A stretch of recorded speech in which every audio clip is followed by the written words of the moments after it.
Hari ini satu jawatan kuasa Select Committee juga telah bermesyuarat dan itu di antara jadual yang kebiasaan di mana beberapa wakil daripada parti-parti menyertainya untuk memastikan supaya rang undang-undang anti lompat ini akan dapat dibentangkan di Parlimen secepatnya mungkin. Ya.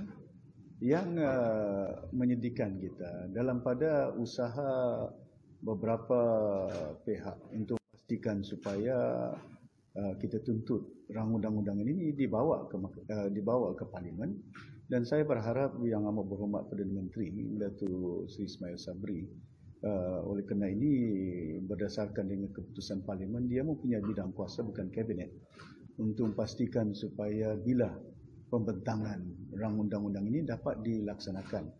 Masa saya hadir di Parlimen pun, saya dah maklumkan dengan Datuk Seri, jangan lambatkan sangat. Penangguhan dia berbagai. Saya hadir pada sesi Parlimen itu, tidak ada pun pembentangan dia. Di samping itu, kita kesal melihat keadaan yang berlaku. Ya.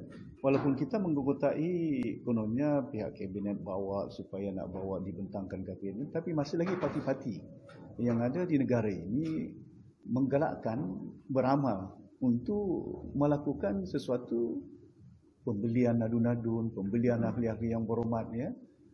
Ini bercanggah dengan niat dan nawa itu parti-parti yang dalam jawatan kuasa itu. Dan saya berharap perkara ini khususnya pimpinan-pimpinan parti ya, menghentikan keadaan-keadaan seumpama ini di mana kita nakkan supaya kita katakan rang undang-undang ini dibentangkan di Parlimen.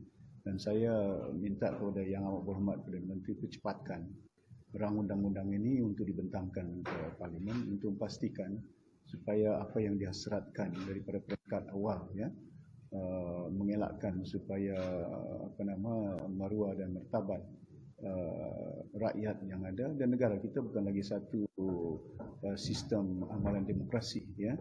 Besok menang kita boleh lompat, besok jadi YB kita ada nilai, kita jual nilai kita. Ini bukanlah satu perkara yang tidak harus berlaku dalam keadaan sistem demokrasi di negara kita ya. Jadi saya minta kepada Yang Amat Berhormat percepatkan ya, saya difahamkan perkara ini sebenarnya bukan lagi di bawah bidang kuasa kabinet, ini di bawah bidang kuasa Yang Amat Berhormat Perdana Menteri untuk menentukan tarikh bila untuk pembentangan akta rang undang-undang anti lompat ini dibawa ke Parlimen. Saya pun tidak tahu apa kandungan dia, tapi saya akan turut untuk bukan hanya menyokong tapi melihat apa kandungan dia untuk memastikan supaya dapat diperbetulkan selaras dengan bukan hanya berdasarkan dengan ianya mencegah ya, untuk memastikan supaya tidak berlaku ya kejadian lompat dengan beberapa inducement. There must be enough hukuman yang dilakukan untuk mencegah mereka melakukan di masa akan datang. Terima kasih banyak. Okay, that's one subject ya. Yeah.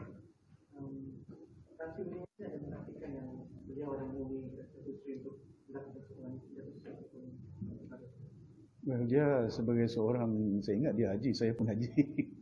Kan, jadi kita sebagai seorang Islam, jadi kita bicara menerusi hubung telefon, dia yang menyebutkan dengan saya ya, yang menyatakan bahawa ada sokongan 119. Ini yang nyatakan kepada saya, dah bincang dengan Brother Anwar, dah bincang dengan Anthony Locke untuk bentuk kerajaan. Tapi pengertian kita membentuk kerajaan seperti dia bekas Perdana Menteri. So keadaan ini kita dapat melihat ya, kalau dia pun nafikan terserahlah, kita serahkan dengan Allah Subhanahu Wa Taala. Ya. Okey. Dia tadi Anthony Locke ada mengatakan boleh CDAP pergi bekerjasama dengan Waisan Kumar, kalau dia punya kursi dia boleh pertahankan. This is one traffic. Kita nak mesyuarat, nak bincang, tapi ini ada syarat. Oh, you can only have a talk unless and until you give the thing. There's one way traffic, I mean, we cannot be too arrogant. Yang tujuan kita kalau nak menang, runding macam dulu. Sebelum kita berhadapan dengan pilihan raya ke-14 ya, kita runding sebaik mungkin Bagaimana bukan hanya kursi-kursinya, bahkan juga hala tuju ke arah mana, berapa pendekatan. Ini tak. Oh, ini 3 kursi kami punya. Kalau kita bertanding di Semenanjung, kacau. Diorang ambil kursi kita, tidak kacau. But it's a one-way traffic. I mean, this is not so. Kita kena hormat lah. They have the right. They don't want to talk to us. It's up to them. Yeah, it's okay with us. Yeah. Saya pun dah melakukan berbagai kaedah, kerjasama dengan Pakatan Harapan, kerjasama dengan Barisan Nasional. We have done our part. Yeah. The Big Ten is not for the intention of Big Ten. No, I think it's important for us to provide choice to the people in this country. We are having leadership crisis in Malaysia. Ya, kita berhadapan dengan masalah kepimpinan dalam negara kita untuk membawa ke arah mana ekonomi kita dapat pulihkan, ke arah mana negara kita dapat disatukan umatnya, rakyatnya, supaya kita berhadapan dengan krisis, ya, recession akan datang. My prediction by next year is a world recession, you know. And don't tell me that Malaysia is so strong, the economy, that the impact will not be there. It will spill over. What is happening in Russia, what is happening in Ukraine, what is happening in US economy. Inflation rate has been mounting. You look at the price of fuel. Bayangkan keadaan harga minyak bukan hanya di peringkat dunia, ya. Di negara Malaysia malahan, ya, kita tidak boleh katakan, oh, kita gembira oleh kena harga minyak, kita menjadi negara pengeluar minyak ada $100 per barrel. Ya, itu hasil kepada kerajaan. Tapi bagaimana bupanan rakyat yang terpaksa membeli minyak, dieselnya, petrolnya, RON 97, ya, tanggungan lepas itu bukan setakat itu, banyak masalah, minyak masak, ya, harga barangan seban hari meningkat. Dan ini perlu kepimpinan yang kita katakan bahawa bukan hanya melihat dari segi cuba untuk hapuskan AP berbagai. Saya dah suarakan food security masa saya jadi kerajaan pun. Ya, food security kita nyatakan, kita tanam padi di terusan sapi. 10,000 ekar kita bagi tanah untuk pastikan tidak cukup tanah untuk tanam sawah padi. Kita galakkan supaya tanam padi bukit di Sabah. Waktu itu kita ada blueprint pertanian. What was embedded in the blueprint pertanian? Di situ kita katakan bahawa bagaimana mengatasi masalah food security di Sabah. Ya, kita tanam berlebihan, kita boleh pasarkan ke Semenanjung. Ya, untuk membolehkan supaya keperluan ini, harga barangan ini tidak akan meningkat saban hari, saban bulan, saban tahun. Ya, kalau kita menggunakan kaedah market forces, when there is enough supply, you know, panic buying will not be there. Ya, enough supply, you can imagine the market forces, the price will not increase to the maximum. It cannot benefit the middleman. Ini di antara perkara yang kita harus suarakan, ya. Harus bukan hanya disuarakan, bahkan juga diatasi. Okey. Sorry, ini kenal dengan ROS rejection ROS. Well, we are planning for our party election. It's no problem for us. Cuma saya dah minta Setiausaha Agung kalau dapat merayu, kita rayu. Kalau tak dapat, dan kita memang buat planning jangkaan mengikut peraturan yang ada, mesti dilakukan pada tahun ini juga. Ya, sama ada bulan 7 ke bulan 8 ke bulan 9, itu pada tahun ini yang ada. Dan kita percaya bahawanya bahagian-bahagian pun sudah maklum, kita buat persediaan. Cuma yang penting kepada kita ialah bagaimana untuk menyusun atur persediaan untuk berhadapan dengan pemilihan parti ini. Nanti saya maklumkan Setiausaha Agung untuk memberi penjelasan secara terperinci. Okey.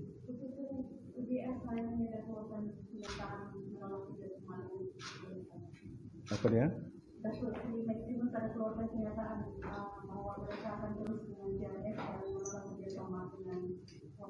Well, kita nyatakan hasrat kita. Kalau itu kehendak mereka, kita tidak boleh paksa. Cuma saya nyatakan kehendak kita ingin bergabung dengan parti tempatan. Ya, kita dah nyatakan. Kalau itu kehendak mereka, ya, it's up to them. Cuma sebaik mungkin kalau kita melihat, kena kita tahu bahawa antara komponen yang kita boleh lakukan kerjasama, ya, saya lihat dari dahulu, ya, sepatutnya ASNO dengan PBS dahulu pun, ya, parti komponen yang ada, yang boleh bergabung seperti apa yang dilakukan oleh parti-parti di Sarawak. Pasal GRS saya melihat ialah sebuah parti, namanya je Gabungan Rakyat Sabah, tapi ditunjangi oleh Parti Bersatu, dan Parti Bersatu daripada Kuala Lumpur, ya. Itu yang mereka nyatakan bahawa mereka gembira dengan kepimpinan Datuk Ajiji. Pasal mereka gembira lah Bersatu ada di sini, ya. Jadi apa pengertian dia? Berbeza dengan apa yang berlaku di Sarawak, ya. Di Sarawak semuanya parti-parti tempatan, tidak ada langsung pun parti yang berdaftar daripada Parti Semenanjung yang menjadi gabungan mereka. Kerana kita tahu kalau ada gabungan seperti apa yang kita lakukan waktu kita dengan Pakatan Harapan. Bila saya minta supaya kita suarakan 40% di jawatan kuasa dipengerusikan oleh Tun Mahathir, supaya bagi dengan back 40% yang dah dijanjikan dalam perlembagaan. Dan waktu itu saya melihat bahawa semenjak tahun 74 kita hanya mendapat 25 juta. Lepas itu bila kita suarakan di jawatan kuasa itu, hadir di situ Azmin Ali, hadir di situ Guan Eng, ya. Dan saya melihat mereka menolak, ya. Malahan mereka mencadangkan 56 juta saja, ya. Dibagi, iaitu peningkatan daripada 25 juta kepada 60 juta. 20 juta saja. Bayangkan 40% yang perjanjian itu, cukai, income tax, macam-macam mereka pungut, bukan daripada income tax saja. Berbagai cukai yang mereka pungut itu, ya. Contoh pungutan mereka daripada ladang kelapa sawit 17%. Bukan hanya minyak petroleum, ya, kelapa sawit, ya, berbagai-bagai yang ada, yang telah pun dipungut oleh pihak kerajaan persekutuan untuk membolehkan kita dapat menampung keperluan, membina prasarana yang ada. Jadi saya melihat kalau ada gabungan-gabungan seumpama ini, terkadang itu bila kita suarakan ahli mereka, saya dalam kabinet, ada di antara rakan-rakan saya jama menteri, waktu kita Perkataan Harapan Plus Warisan, kita setuju di peringkat negeri. Bila sampai ke Kuala Lumpur, we follow the party, sistem yang ada. So ini yang menjadi masalah, walaupun dia orang Sabah, tapi oleh kena partinya DAP, partinya PKR, partinya Bersatu, ya, parti itu mendahului daripada kehendak orang Sabah, ya. Jadi ini yang nama sejak JRS lah, ya, Gabungan Rakyat Sabah, tapi kita faham dan tahu kalau tuju dia ke mana, ya. Okey.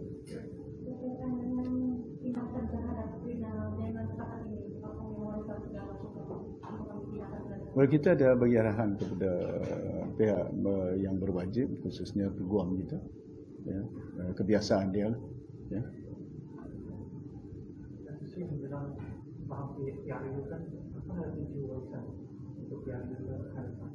Well, kita kena menang.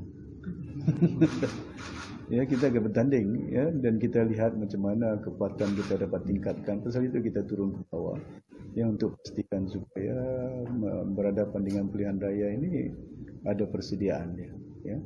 InsyaAllah kita sudah pun melalui berbagai pilihan raya ke-14 ini, ke-15, yang sebelum itu pun di peringkat negeri Sabah, ya, bukan jentera tidak ada, sudah ada persediaan, ya.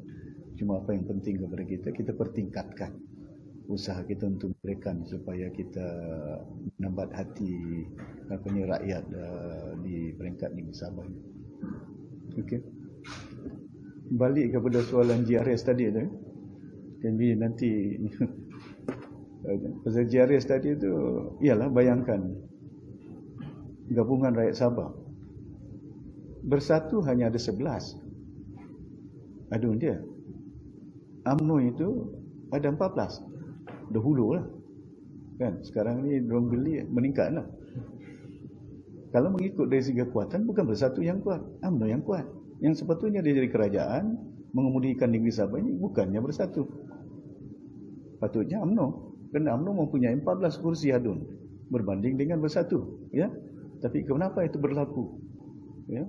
Nah, ini yang waktu itu oleh kerana Mahyudin jadi Perdana Menteri, maka berlakulah perubahan. Itu yang saya katakan tadi. Kalau realiti dia, anda payung JRS selagi keadaan parti-parti ini masih lagi berlandaskan dengan bukan parti-parti tempatan, maka membimbangkan saya. Saya juga begitu dalam Pakatan Harapan. Pasal itu saya keluar daripada Pakatan Harapan. Ya, warisan dia bebas. Kita memperjuangkan kepentingan rakyat di negara ini, khususnya di peringkat Negeri Sabah, dan kita akan teruskan untuk kepentingan mereka. Ya.